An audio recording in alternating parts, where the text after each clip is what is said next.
Welcome to Dad's Watching Sports. It is episode 34, Sunday, September 27th.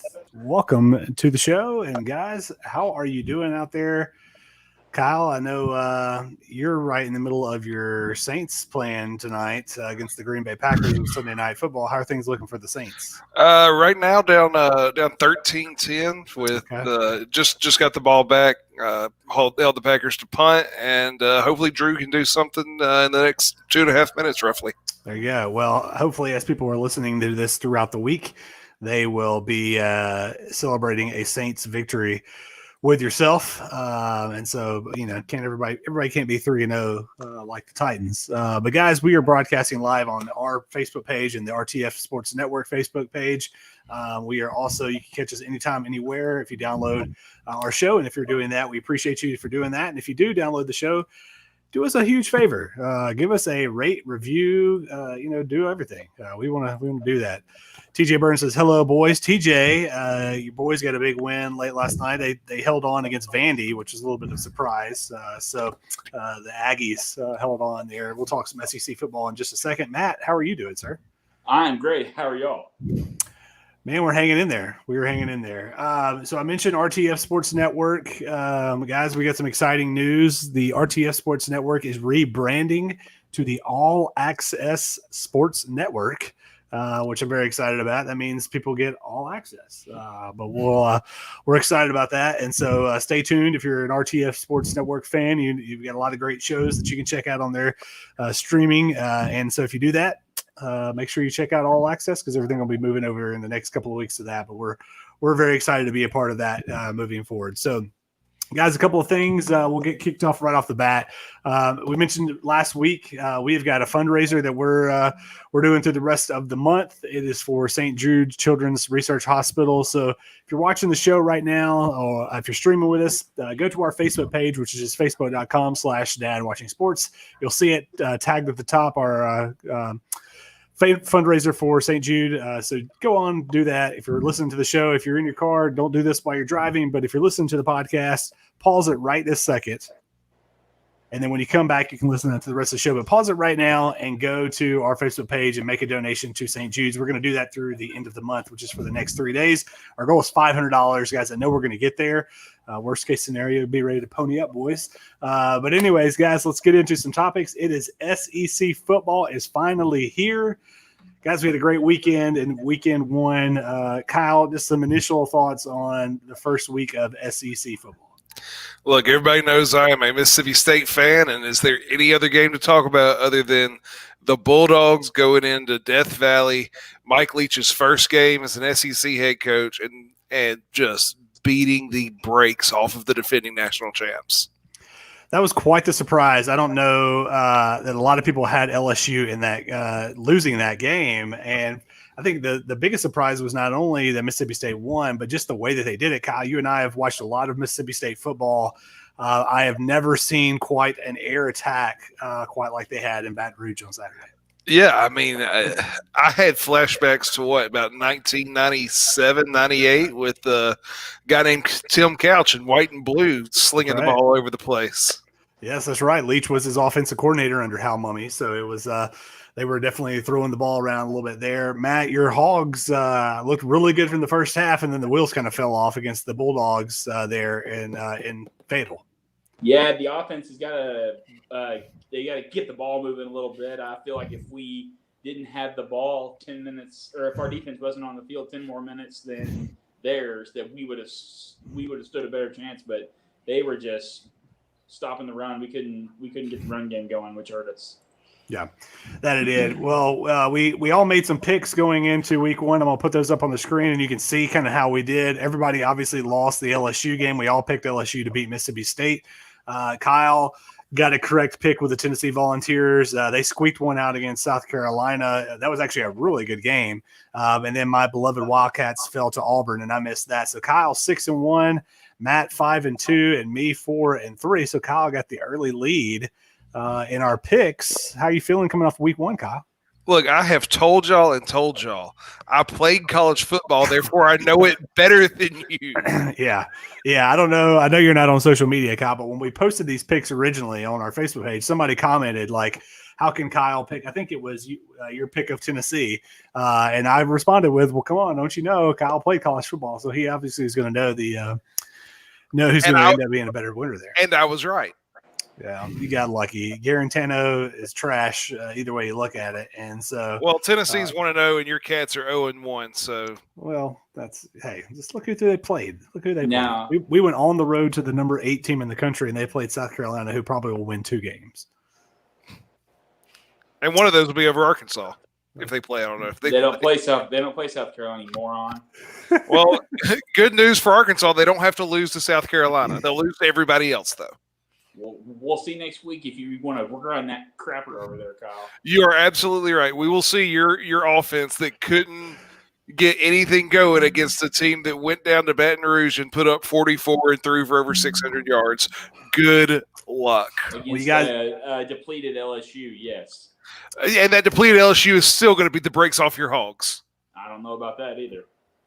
So let's step in. You guys are setting up perfectly for week 2 of SEC football. Let's look at kind of across the way of what we've got going on there. One of the first games that we'll have on the day is the Florida Gators take on, I believe it's the let me pull up and see who it is. It's the Gamecocks. The Gamecocks, yeah. So Florida is hosting South Carolina. Kyle, who you have in that game? Look, Kyle Trask, to me, looks like the Heisman Trophy favorite coming out of this week. And I think it keeps up against South Carolina and Florida wins. Matt? I am going to go with Florida. Okay. I'm going Florida as well. I think they'll kind of sweep across the board. The next game on the SEC network that next Saturday, Missouri at Tennessee.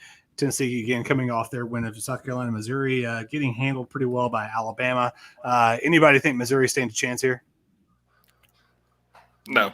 No, I don't either. I'll take the Vols on Rocky Top. The next game is a very intriguing game. You've got Texas A&M, who really struggled with Vandy, but Kellen Mond, Jimbo Fisher's got his team ready to go. They are at Alabama. It's the 2:30 CBS kickoff game of the week.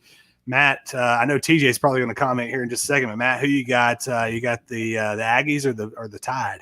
I'm very sorry, TJ, and I'm very sorry to my mother-in-law and to our former guest Peter, who is also an A&M grad. That Bama is going to eat them for lunch. Well, TJ says just skip the Bama game. Sorry, TJ, we got to it already, my man. But I think it'll be as Lee Corso says. I think it'll be closer than the experts think. But I think Bama will end up winning that game too. Kyle, what do you think? Yeah, I think A&M gets up for this one, and they keep it close for a while. But I think Bama just ends up at the end on top. Yeah.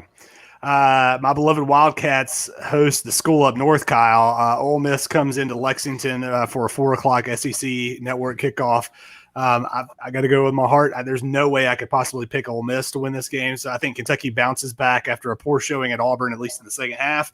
They get the running game going. They keep that Ole Miss offense off the field, and I think Kentucky ends up winning that game. It'll be close, but I think the Cats will win. Kyle, what do you think? Yeah, so I love Ole Miss's powder. I'm a State fan, but I love that powder blue helmet. The powder blue jersey this past weekend didn't work for me. Not to. But nothing's going to work for them against the Cats. I think the Cats kind of roll over Ole Miss. Nice. Matt? I've got it, like what you said, Michael, by a small margin. I think they're going to get them by a small margin. That Kentucky is going to beat Ole Miss. Guys, probably the best game of the weekend is if it's not that A&M Alabama game, is going to be Auburn at Georgia. 7:30 kickoff on ESPN. 2 top 10 teams. Kyle, who do you think is going to take it? It's one of the oldest rivalries in college football. Yeah, I mean, I think Georgia kind of put it all together there in the second half. I think it took them a half to wake up and get their feet under them. New kid at quarterback, who overcame like a brain surgery. He had a cyst in his brain, and they had and missed last year too. To it, so gave him a half. He woke up. The Georgia team woke up, and I think they beat Auburn in a fairly close game.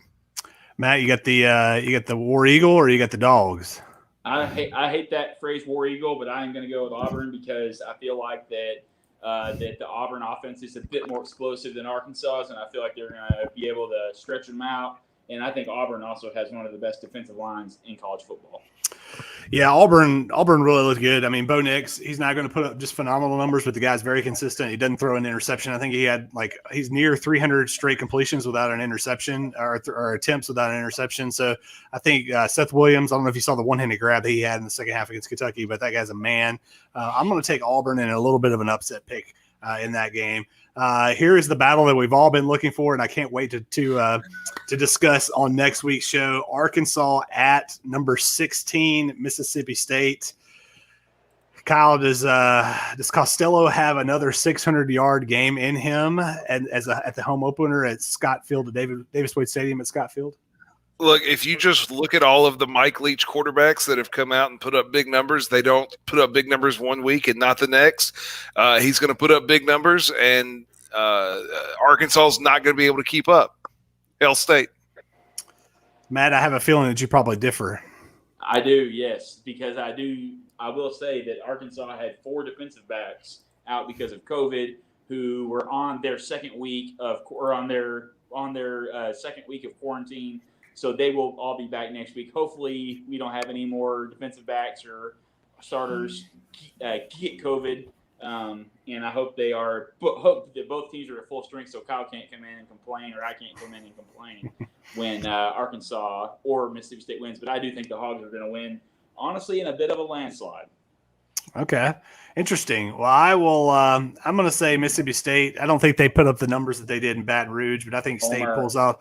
I think State pulls out at least a 10-point win against Arkansas. Guys, the last game on the SEC slate for next weekend, LSU looking to bounce back after losing to Mississippi State. They're at Vandy, where there will be no fans, and there never are really any fans, so it doesn't really matter. I'm going to take LSU. I'll take the Tigers by 34. I think they punish Vandy in this game. They're taking out their frustrations after that loss in Mississippi State. I think they just absolutely destroy Vandy. Matt. I honestly think it's going to be close, but I think LSU is going to come away. But I feel like that Vanderbilt defense has gotten pretty stout. Kyle? Yeah, I don't think it matters how stout that Vandy defense is. I think LSU comes out. I'm not going to say it's going to be a 34-point game, but I think LSU comes in and beats up on Vandy pretty well. Well, it's like the Arkansas game. Who would have thought that it would be Arkansas would have been ahead at halftime, and then the wheels fall off. So it's all about your depth. Yeah. So here's our picks for week 2. Kyle, again, in the lead by 1 game and 2 games over me. We'll see how we fare. See how we fare in the in week 2, guys, and we'll see what goes on from there. All right, we've got just about a minute and a half before break, and then we'll come back and we'll get a little bit more into this. But guys, we are heading right into Major League playoffs. It's kind of crazy. They're going to have more teams this year than they've ever had before, where they've got double the wild cards. So just really quickly here, we'll get a quick any surprises just on who's made it to the postseason so far, Kyle. Hey, the Padres, baby. That's right. The Padres, baby. Matt? Honestly, it kind of seemed like that the Cardinals barely got in. That's one team that I'm surprised to see there that I think can make a little bit of noise. Yeah, I mean, I think the easy pick is the Padres, but I mean, the fact that the Rays really kind of ran away with the AL East and are looking to potentially be the number 1 seed, if not, I can't remember if they've got that clinched already or not, but the Rays, I think the White Sox did not see that happen, and then the Marlins, who had the Marlins making the playoffs off of the way, not only how they've played in what seems like the past decade, but then also with all the COVID stuff that was happening to them kind of off the bat. So, guys, we're going to go to a break here in just a second. When we do come back, we will touch a little bit more on Major League Baseball playoffs, and we'll talk a little more here on Dad's Watching Sports. And we've also got to get into some WWE topics, Kyle. I'm looking forward to our top 10 tag teams of all time We will be back here on Dad's Watching Sports in just 1 second. Y'all stick with us. Ladies and gentlemen, boys and girls, children of all ages, the Dad's Watching Sports podcast is some exciting news for you. You guys have heard us talk about the RTF Sports Network. You can check out our show there streaming each and every week on their Facebook page. And, of course, our podcast on Tuesdays and Thursdays at 11 a.m. Eastern. Well, the RTF Network is rebranding to the All Access Sports Network. We're super excited about this and looking forward to providing our listeners all access to the world of sports and, in our case, dad life. Stay tuned for more information about the All Access Sports Network.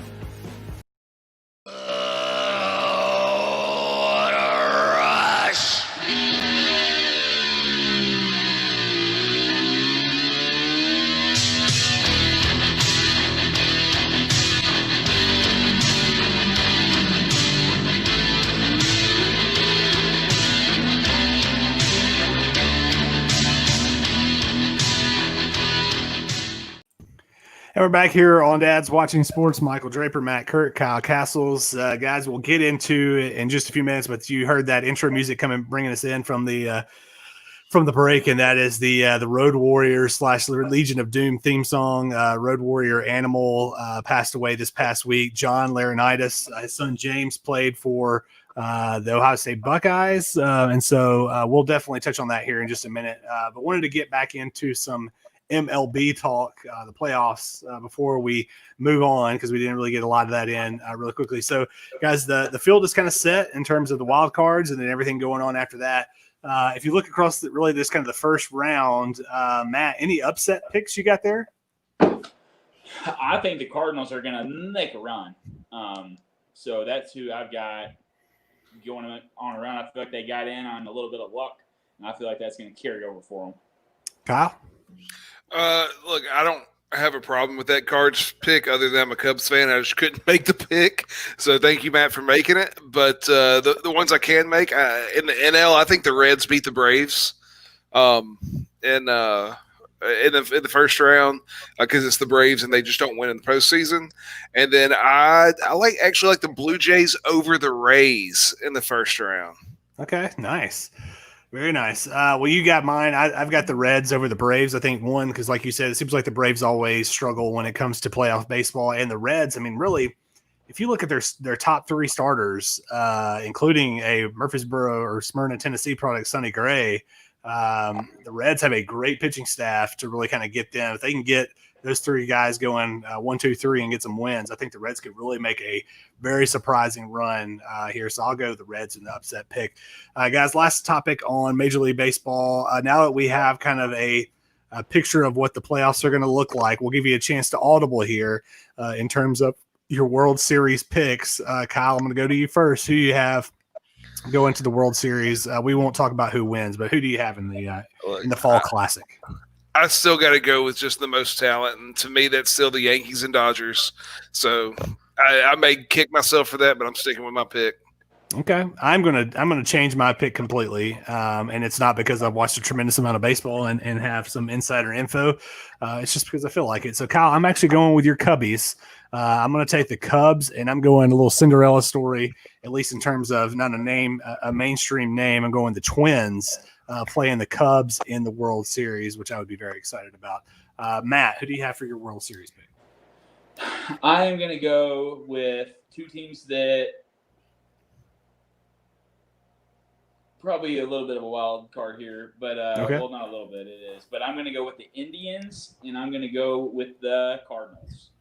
Indians and Cardinals. Okay. Indians and Cardinals. There we go. All right. Well, that'll be interesting. We'll see kind of how that plays out over the next couple of weeks, and we'll see what happens. TJ says Marlins for the win. Hey, the Marlins, man, they could sneak in. They've kind of surprised everybody getting in so far. Guys, let's shift gears to some WWE. I just talked about it as we were coming back from the break. Road Warrior Animal, we lost him. We'd already lost Road Warrior Hawks at the Legion of Doom, now celebrating and beyond the pearly gates. Kyle, Legion of Doom, just like a top-notch. You think of tag teams across the WWE, WCW, whatever you want to call it. You know, I don't know if it was just the face paint or the spikes on the shoulder pads, but those guys were just awesome. So really sad to hear the news about Laurinaitis passing away. Man, it was the face paint. It was the spikes on the shoulder pads. It was the way they carried themselves in the ring. It was the fact that you could just watch them and like they are just two legit tough guys that you really didn't want to mess with. They were special. They were absolutely special. And I'm not sure if Georgia was paying homage to them or not this weekend, but they have their little turnover pads with the spikes on their shoulder pads. Well, they've done that for a few years. That's definitely where they got the idea. Oh, for sure. I don't watch Georgia. The one question I kept on kind of going back to over the weekend when I first heard the news was they were the Road Warriors first and then switched to the Legion of Doom, I believe. Kyle, do you know anything about why they made that change? Well, so anytime Vince McMahon brings new talent in, he likes to change their name or get them to sign off on him using their name to make money in perpetuity. And so the Road Warrior name they didn't want to give up, so he changed them to Legion of Doom, and it worked. But I mean, they're always the Road Warriors. Yeah, absolutely. Well, guys, that led me to the topic of tag teams across all of wrestling. This isn't just WWE/WWF. This is all of wrestling. If you want to go New Japan Pro Style Wrestling, Kyle, I'm sure you might throw somebody in from some obscure wrestling, Mid-South, the Saturday mornings Memphis Wrestling tag team at some point in time here. But, guys, we're looking at our top 10 wrestling tag teams of all time. We'll go 10 through 6 and then 5 through 1. I'll go ahead and start us off. So my number 10, I've got the Hollywood Blondes. If you're not familiar with them, just think Stone Cold before he became Stone Cold, and a little man known as his name's escaped, Flying Brian Pillman, the Hollywood Blondes. I've got them as number 10. Number 9, I've got the Rockers, Shawn Michaels before he was Shawn Michaels. The number 8, I've got Demolition, who are a fantastic tag team. Number 7, the Rock and Roll Express. And then number 6, Kyle, probably one of my favorites, if not my favorite tag team. They're not the best, but one of my favorites, the Steiner Brothers at number 6. So Kyle, I'll let you go number 10 through number 6 for us. Well, you mentioned a few of mine. So at number 10, I got the Rock and Roll Express. Nice. Number 9, I got the Steiner Brothers. Number 8, one that you didn't mention. In the WWF, they were called the Brain Busters. In the NWA, I think they were just Arn and Tully. So Arn Anderson and Tully Blanchard. Part of the Four Horsemen, they were the tag team. And, they were great. Yeah. So what's that? 10, 9, 8. 7, I got Edge and Christian. Kind of coming back to some of the newer stuff. And at 6, I got the Hardy Boys. And those two teams, along with another team that I will mention when we go 1 through 5 or 5 through 1, they changed what tag team wrestling looked like. Yeah, absolutely. I think I'm on the same wavelength with you there. Matt, who's your 10 through 6? All right, so 10, I've got the Twin Towers. Okay. And then I've got the Quebecers. Ooh, okay, nice. And you got to have these. You got to have the Bushwhackers. Okay. Yeah. You got to have the Steiners. Yep. Okay. Then I got the Steiners, and then I got the Hart Foundation. Hart Foundation. Okay, so rounding out your top 6. All right. So my 5 through 1. Actually, we'll do 5 through 4, and we'll go around. Then everybody can reveal their. Well, no, we'll just do 5 through 1. My number 5, Kyle, you mentioned them. I've got Edge and Christian at number 5. Number 4, again, this is more of just like I love these guys as opposed to that they're really all that great. But number 4, I've got the Nasty Boys out of WCW. Number 3 is another Boys. I've got the Dudley Boys at number 3. Just the things that they did to those tables, ladders, and chairs, and the fact that they put that old woman through the table one time, just blew my mind. Number 2, I do have the Road Warrior / Legion of Doom, and then my number 1 tag team of all time. If you can feel the heat, sucker, I'm talking Harlem Heat, Booker T and Stevie Ray, accompanied by Sister Sherry. I've got the Harlem Heat as my number 1. Kyle. So be honest, the only reason you have Harlem Heat number 1 is because Booker T let it slip and he called Hogan the N-word on TV, right? Despite that, is that. Let's see, where am I? Number 5. So number 5, I have the team who had the longest tag team championship run in WWF in the 80s, and that's Demolition. Okay. Number 4, a team that really not transcended, but transformed tag team wrestling and made it much more athletic, and that's the British Bulldogs with Davey Boy Smith and Dynamite Kid. Nice. Did some really innovative stuff there in the early to mid 80s. Number 3, the only tag team that held the ECW tag titles, the WWF tag titles, and the WCW tag titles, and that is the Dudley Boys. Number 2, I have the Harlem Heat. And then lastly, the greatest tag team of all time. And I say that because there is a saying in wrestling that is the Road Warrior pop. And so a pop in wrestling is how loud the crowd gets. And when you talk about a Road Warrior pop, it's the loudest, one of the loudest pops you could hear. And so they are the number 1 tag team. There we go. Matt, your number 5 through 1 tag teams of all time. All right, 5, I got the Legion of Doom, the Jimmy, and I can't remember his brother's name, but the Uso twins. Okay. Jay. I've got the Rock and the Sock. Nice. And I will get to this story actually in our last segment, but the New Age Outlaws. Okay. Yeah. And then I've got DX. DX is number 1. Matt, you must have been comparing notes with TJ. He said no Rock and Sock connection, Brothers of Destruction or the APA. Rock and Sock, that's hilarious. I forgot all about the fact that Mankind had the little Mr. Socko thing. That's pretty darn funny. So, and Michael, I'll tell you, one thing I'll never forget about Mankind was when we saw him at Sports Fest in Nashville. That's and right. He told me I had to sign a waiver for him to put me through a table. That's right. He wasn't going to do it, man. We were like, come on, Mick. Get our guy through the table there. Guys, we are going to bypass the Tyrod Taylor stuff because we just don't have the time. So let's get into any quick takeaways from week 3. Kyle, I know you're watching your Saints right now, but any other takeaways from NFL week 3? Yeah. So I think I came in either after the first week or second week. I talked about Mitch Trubisky, and then he gets pulled, and Nick Foles comes in, and so I was wrong. Matt, takeaways from NFL week 3. What do you got? Man, I tell you, the Falcons cannot get it done when it counts. They play good all game long. They've blown 2 big leads. I don't know what is going on with them, but they got to get it fixed quick. That they do. Yeah, they just have a knack for blowing those big leads. I will be completely honest with you guys. I watched about 30 seconds of NFL football today. I just had a lot of other stuff going on and didn't get a chance. I did see I guess this side see that the Titans got their 3rd win in 3 games. So looking forward to the Monday night game tomorrow night, the Ravens and the Chiefs, which I think will be pretty entertaining.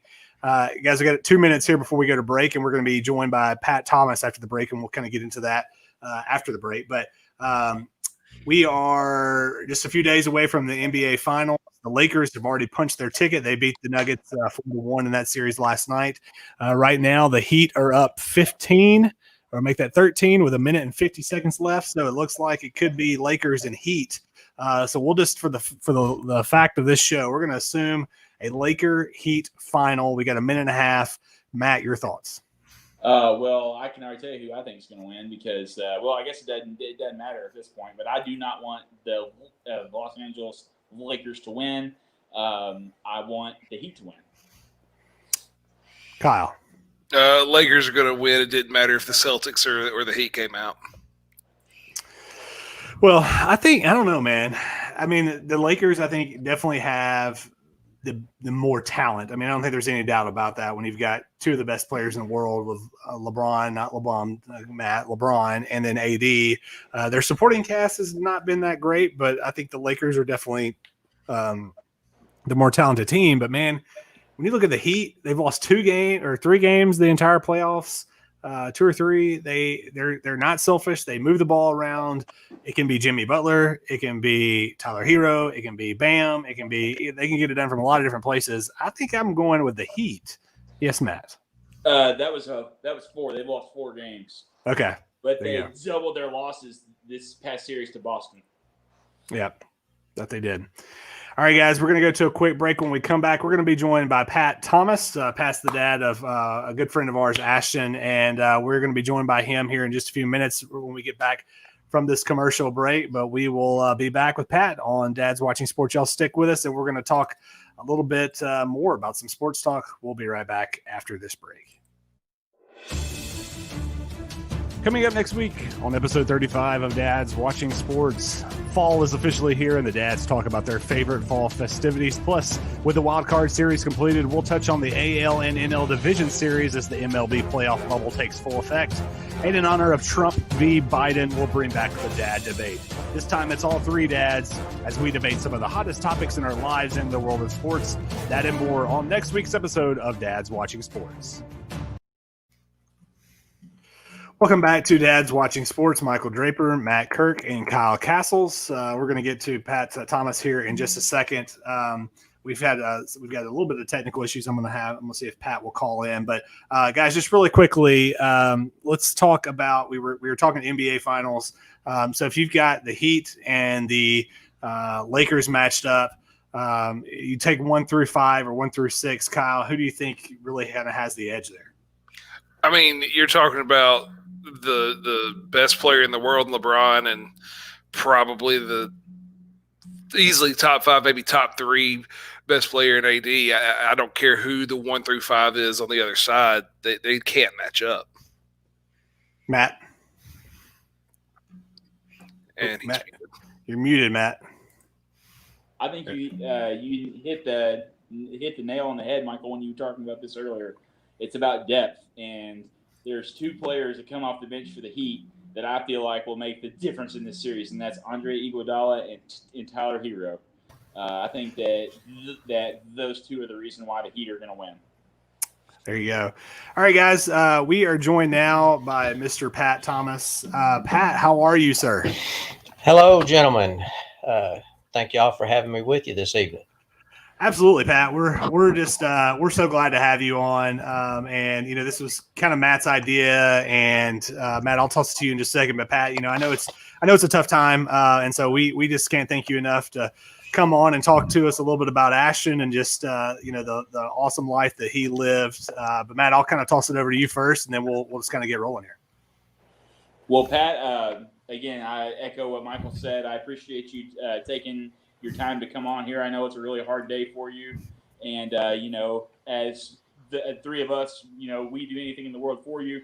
And we love you to death, and we loved Ashton, and we love the legacy he left behind. I can't say that enough. I laugh all the time. I tell Emma stories about Ashton almost every day.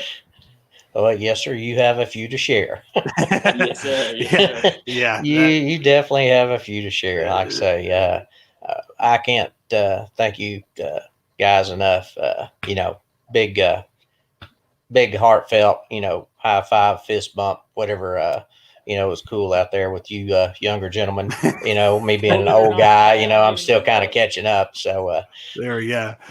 Well, Pat, again, we're thrilled to have you on, and just for our listeners' sake, so Ashton was a good friend of Matt and I. He worked with us at the YMCA back in the day. I will be honest with you, he was one of my favorite employees, and I'm not just saying about that because you're his dad. I mean, we just had a really cool bond. We bonded over Kentucky sports and the fact that we both love sports, and I could just see as somebody who watched him with young people and just the way he interacted with them, he definitely changed my life for the better. I know that he made me a little bit more calmer and made me realize that it's not always about the bottom line with work and doing all this and that. You gotta make sure that you're impacting young people's lives as well. And so unfortunately we lost Ashton 6 years ago to an automobile accident, and so we wanted to bring Pat on just to remember him and to talk, about some fun stories that we had with Ashton and just to kind of reminisce. And so, Pat, again, we appreciate you coming on. I know Ashton was a big sports fan, so tell us about maybe some big some memories or stories you have about Ashton and his love for either his teams or just sports in general. Well, like I say, he was a big sports guy. Started him out when he was T-ball when he was 4 years old.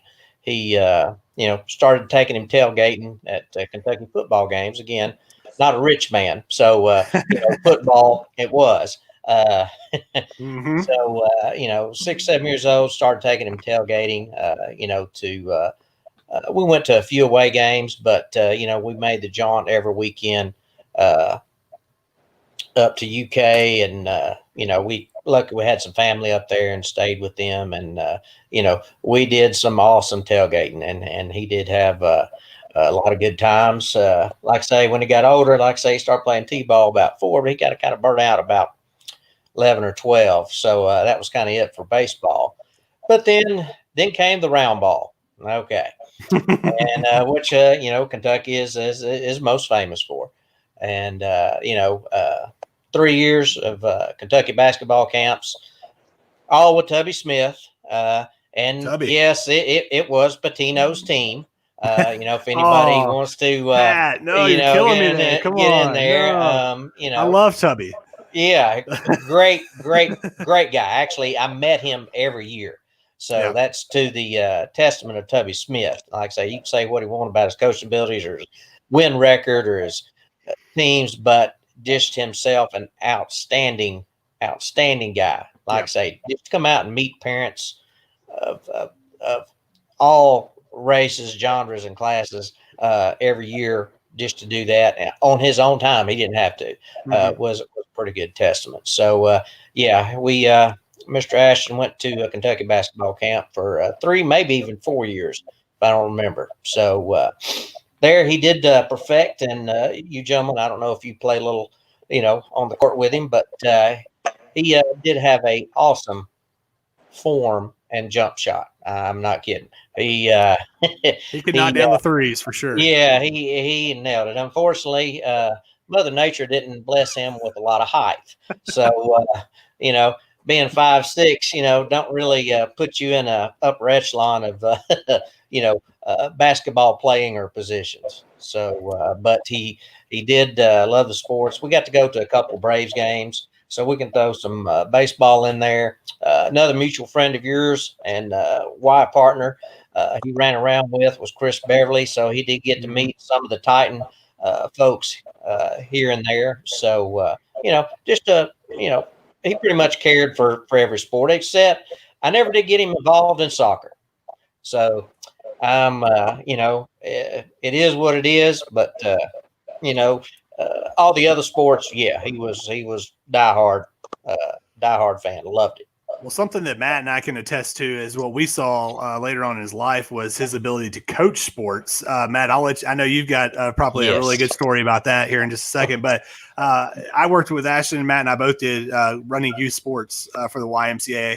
And again, man, just to see the way he interacted with kids and doing this sometimes as a paid staff, but then a lot of times it's just a volunteer, and the way he invested in those kids, it really meant a lot to me as someone who was a supervisor, but then also just, I was really impacted by it because again, I could always count on him to, if we needed somebody to open up the skate park, or if we needed somebody to coach a soccer team or coach a basketball team, Ashton was the first one to definitely volunteer to do that. And Matt, I know you've got some fun stories of him coaching some basketball back in the day. Yeah, and it's just so funny because there was this one kid, I'll never forget it. I can't remember his name now to save my life. I believe his name was Kyle, but he was probably the most unathletic kid. He couldn't shoot a basketball to save his life. And I'm telling you, that kid was very uncoordinated, didn't know what he was doing. Ashton took a very special interest in this kid, and he helped him with his shot, and he went home and he worked on it religiously. And I'm talking, he did it like it was a job. He shot every single day. His mom told us he shot every single day, 100 to 200 shots a day. And he got better. And by the end of the season, I'll never forget this. It was in the playoffs, and we were going to go to the finals if we hit free throws. There was a technical, and he called on that kid to shoot the free throws. When we had Michael, what was probably arguably the best player in YMCA basketball history on our team. Yeah. And he lets this kid shoot the free throws. And there's no one else on the floor. I think there's like 3 seconds left. And we're down 1, and the kid hit the first one, and then everyone got quiet, and that kid came up and he said, "Coach, you have to let me shoot this last one. And he was saying that to me and Ashton, and the kid throws up the shot and sinks it. And then we go on to win the YMCA championship by a landslide. Yes, you did. That was the coolest thing I had ever seen in my life. Yeah. And he had so much faith in that kid, and that's all he needed was someone to be confident in him. That's all he needed. And Ashton was that guy. He came on our team that next year, and he played on that team that I coached with Cody the year after the accident happened. And he was just so excited to be a part of that with Ashton's name on those jerseys. He was so proud. Yeah, that was a good story. I remember. In fact, I have the plaque. It's hanging in my office when y'all won that. So that's a very good story. Yeah. Yes, sir. I've got one more sports story. Then I know Kyle wants to talk about a hot tub at a certain bachelor party. So my favorite like sports fan memory, I guess, with Ashton is it was 20. Let me think about this. 2013. It would have been early 2014. That spring, and it was right before he was about to go off to was a basic training, and Kentucky was playing Louisville in the Sweet 16. Kentucky had a really up and down year. Louisville was the defending national champion, even though they stripped them of that title here lately. And we watched that game in our apartment, and we both knew that we were Kentucky fans, but when Ashton rolled up wearing a UK jersey, and then he walked in and I had mine on, and it was just like, okay, let's do this. And then UK ended up winning. Aaron Harrison hit a huge three to let UK win. They were the 8th seed, and Louisville, I think, was the 2 seed. And so it was awesome, and propelled UK to go on to the Final Four in the national championship game. And I just will never forget that. Just having a good UK bro moment with Ashton there, and to see the Cats win was even an icing on the cake. Yeah, Matt. I believe I was there, Michael. I think I was wearing your Paul Mashburn jersey. You were. That's right. I forgot about that. Yeah. And we went to Kroger, and they told us I can't remember what the person said at Kroger, but they were cracking jokes on us wearing jerseys, grown men wearing jerseys in Kroger. Yeah. That's probably pretty accurate about grown men wearing jerseys. No comment, Kyle. So Kyle, again, we won't go into all the details from this bachelor party just for my sake, but I know that was one of the first times that you had, or maybe in the first time that you had a chance to meet Ashton, so I'll let you go from there. Yeah, I'm pretty sure your bachelor party was the first time I met him, and I mean, when you meet him, you fall in love with him. He was a great dude, and he loved himself some hot tub. Like, we couldn't get him out of the dang hot tub. Like, some of us wanted to go out to eat for dinner, and he wanted to stay in the hot tub. So I don't, it was awful what happened 6 years ago, but. It was a pleasure to know him for the short time that I did. And I have one more story, Michael. Is it okay? Yeah, go ahead. Yeah, absolutely. Okay. So I hate to do this, or I hate to cut in here and interrupt this, but I got to tell this. One thing Ashton loved to do, he loved to make the Smyrna loop in his Jeep. And me and him and Barry, or me, him and Michael, or Cody would join us sometimes, or just, we would just see if random people we knew would want to go. Sometimes Kevin would go with us. But he loved to stop at that Sonic over there on the other side of Smyrna from Sam Ridley. And we would stop in there and get ice cream cones, and we would drive around. And I'll never forget, one time we were doing it. We were in my truck, and we were playing Riding Spinners. And I hit the brakes real hard on that, on that scourge part. And I did it, and he was putting his ice cream cone up to his face, and it hit him in the nose. Yeah, that blue Jeep was something. I'm glad it wasn't raining because you would have gotten wet, because most likely he didn't pay attention to the weather and he had the top off. So, that's another story there, working at the Y, like I say, he wasn't much on weather forecasting, and rain or shine, top would be off. So there were several times parking under the pavilion, so that was that's pretty good. Absolutely. Good. Yeah. Well, we're going to get into a little more talk, Pat. I specifically here in a few minutes want to talk about AMT Day because I think that's just something really cool that you guys have really put together. But I wanted to know if you would do us the honor. We have gone over the past couple of weeks. We put together a cereal bracket, and so this bracket we picked 32 cereals. That you kind of normally would see, in the shelves or in your pantry. We ranked them just like a NCAA tournament bracket, and we kind of had them go into head-to-head. And we came up with our final 4 cereals in a head-to-head matchup, and you can see them on the screen here. We've got Cinnamon Toast Crunch, who is the number 1 overall seed, Captain Crunch, Fruity Pebbles, and Golden Grams. So if you'll entertain us here and help us pick a cereal bracket champion, we'd be much obliged. Well, sure. All right. Well, sure, let's do Mike. it. Let's see. So let's go with we'll go with the first matchup: Cinnamon Toast Crunch versus Captain Crunch. Pat, if you want to give us your vote first, and then we'll just go round robin here and do votes. Yeah, I'm gonna have to go with the cinnamon, boys. Captain's got the crunch, but you throw the cinnamon crunch on there, it's one up. So I got to go with the big dogs on the cinnamon toast crunch there. There we go. Yeah, man, you sound like a professional here in your breakdown of the Cinnamon Toast versus Captain Crunch. Kyle, Cinnamon Toast Crunch, did they get a 2-0 lead here against Captain Crunch, or is Captain Crunch making a comeback? Look, Pat broke everything down exactly like it should be. So give me Cinnamon Toast Crunch. All right, Matt. Do they make does Captain Crunch make a comeback here? There's no comeback, Michael. This is just like what happened to I'm not even going to say it. Never mind. This is what happens. These teams get up big, and then they just put their foot on the throat, and we're going with the Cinnamon Toast Crunch. All right, Cinnamon. I would have voted Cinnamon Toast Crunch for a 4-0 sweep as well, but this one I think is going to be a little bit closer than the experts think.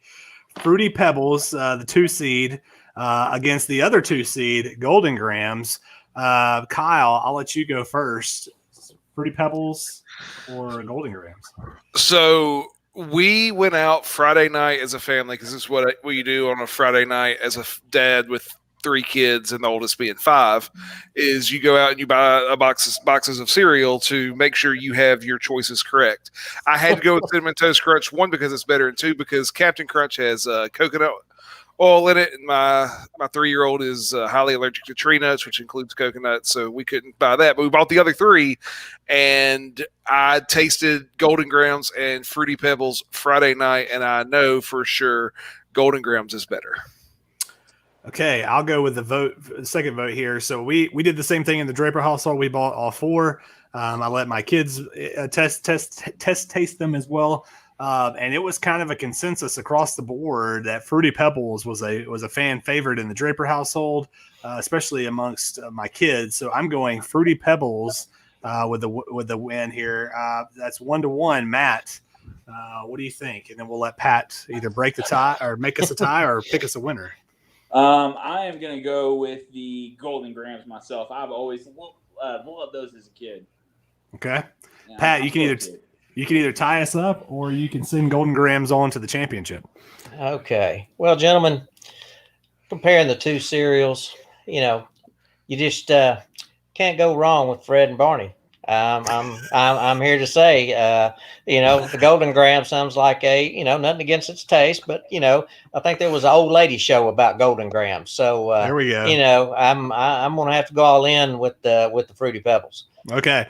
Fruity Pebbles, we are tied at 2-2. So Kyle, I already said the Draper kids were on board with Fruity Pebbles. What did your kids go with? We'll let the kids vote here. Well, I was actually shocked. We poured all the cereals in 3 little bowls, and they had to they go around and share them. Did you do a blind taste test? We did not do a blind taste test, no. But it was interesting. When they got done, was there any Cinnamon Toast Crunch left? No. Was there any Fruity Pebbles left? No. Was there Golden Grams left? And did I finish the bowl of Golden Grams? Yes. Okay. So they definitely chose Fruity Pebbles over Golden Grams. Okay, so the kids are going to take Fruity Pebbles on to the championship. So, guys, we have got In the championship, TJ was going to vote. I tell you what, TJ, if we get a 2-2 split tie, TJ, because you're such a good listener, supporter of this show, we're going to let you give the deciding vote. But we got a final here, guys, of Fruity Pebbles versus Cinnamon Toast Crunch. Matt, I'm going to let you vote first. All right. For sure, this one, home run, grand slam, walk off. We're going with the Cinnamon Toast Crunch again. Okay, Cinnamon Toast Crunch. I'll go. I'll vote next, and it might have seemed like it was going to be a walk off, Kyle or Matt, but it was actually robbed at the track. So I'm going Fruity Pebbles with the big upset. Kyle, I'm going to toss it to you for the third vote. Well, when I saw the Final Four, I was hoping for Cinnamon Toast Crunch and Golden Grams because really the only difference is the Cinnamon Toast Crunch has cinnamon on top of it. Yep. And that makes it better, and therefore Cinnamon Toast Crunch for the win. Pat, make it right. All right, Pat. Okay, gentlemen. A tough choice. But the facts are the facts. Unfortunately, I'm thinking all weather conditions and climates.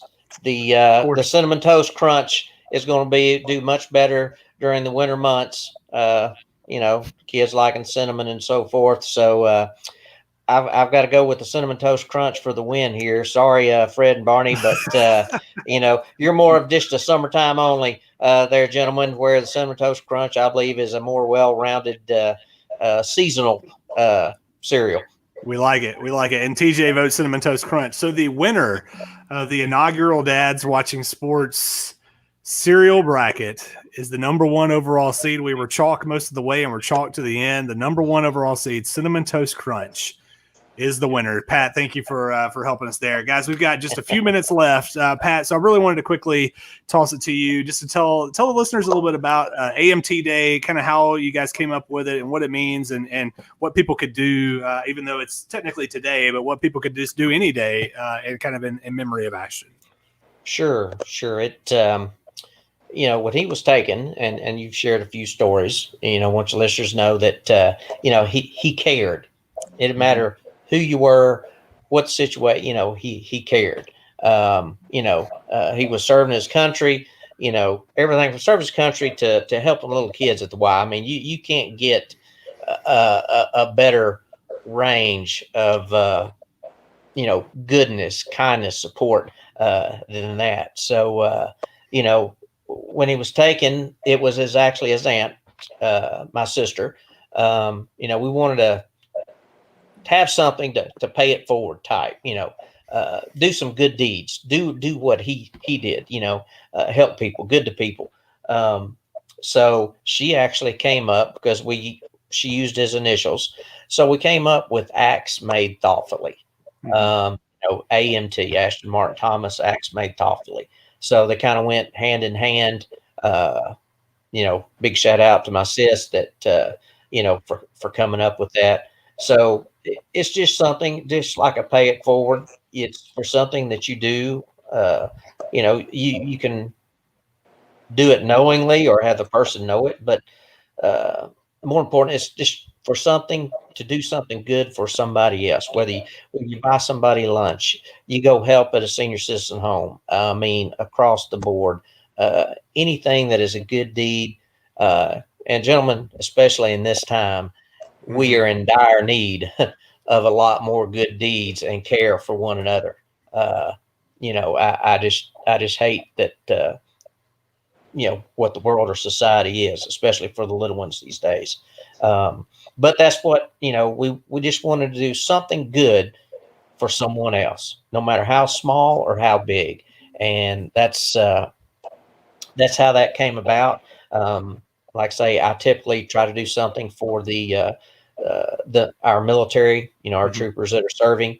But like I say, it's anything. Come on, one of his college friends, she went and sang for senior citizens at a senior home. You can just buy somebody lunch. It's wide open. Anything you can do just to help somebody, be a good person. And without anything, in return, That's it. Just to do it because you want to do it, and that's how that's came about. Yeah.